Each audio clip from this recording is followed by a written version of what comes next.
And finally, we conclude with the digital war between the two most influential apps. With TikTok's future in the United States more uncertain than ever, Instagram is keen to capitalize on it. In fact, Meta is reportedly planning to launch Reels as a standalone app, hoping to swoop in and claim the short-form video throne if TikTok in fact gets the boot.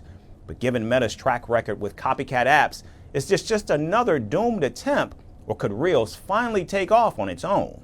Our final report seeks to answer these critical questions. If there's one thing Meta excels at, it's swooping in like a digital vulture when a rival is on the ropes. And with TikTok's fate in the US hanging by a thread, Instagram is reportedly plotting its next power move. Instagram wants to launch Reels as a standalone app. Because if history has taught us anything, it's that Meta loves a good clone attempt. Whether it thrives like Instagram stories or flops spectacularly like video sharing app Lasso. Behind you in the cabinet.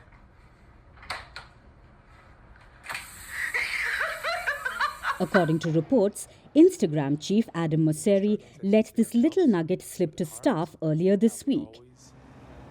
The idea, you ask? If TikTok gets the boot, Instagram wants to be the first in line with an alternative. Like good Samaritans, they want to ensure that America's scrolling thumbs never go idle. This isn't the first time Meta has pulled a "hey, we can do that too" moment. Back in 2018, it rolled out Lasso, a TikTok competitor that quickly went the MySpace way.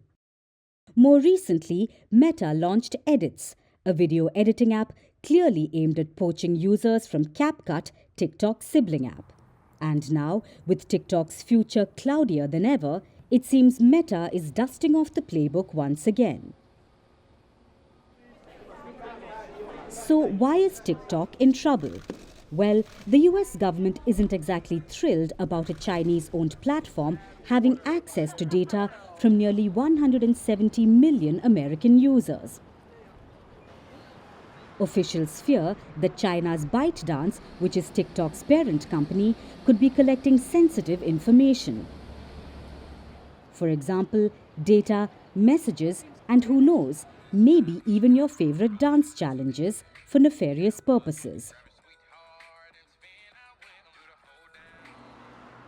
The legal saga has been dragging on for over a year. Lawmakers have been pushing ByteDance to either sell TikTok's US operations or pack up and leave. The situation hit a boiling point in January this year when the US Supreme Court upheld legislation effectively banning the app unless ByteDance agreed to sale. However, in a classic political twist, President Donald Trump issued a last-minute executive order. He delayed the ban for 75 days to explore a compromise. There's a lot of people interested in TikTok, and I think we have a chance of doing something good. And we'll be speaking to China about that also, because they're a party to it, obviously. But it would be great to keep TikTok alive, sell it to somebody that's going to do a great job with it. Let's see. Public sentiment is equally divided. According to reports, 77% of Americans feel uneasy about TikTok's Chinese ownership, while 63% support either a ban or a forced sale. 19% wanted ByteDance to remain in control, with officials from the United States overseeing it, while 15% didn't really care about who owns the platform. It'll be extremely interesting to see. I do think our national security is incredibly important, but I understand TikTok is the livelihood of millions of Americans who make their money on it. They've made their entire business on that platform. So I do hope that Trump, being the businessman he is, loving Americans the way he does, will do everything he can to restore TikTok while also quashing any national security concerns. He's the man. If anybody can make dreams happen, it's definitely Donald Trump. With the clock ticking on TikTok's temporary reprieve, which is set to expire in April 2025, Meta is positioning itself as the next best thing.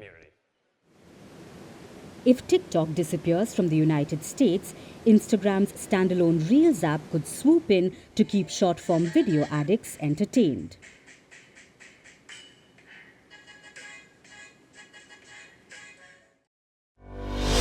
Merci beaucoup. Hi, how are you? Very well, thank you. Thank you for being here. Namaste, Mr. President. Bharat Kelogan, Komeri Namaste. How many people generally follow you in interviews? Typically in a month we have viewers up to 150 million, that's more than twice the population of France.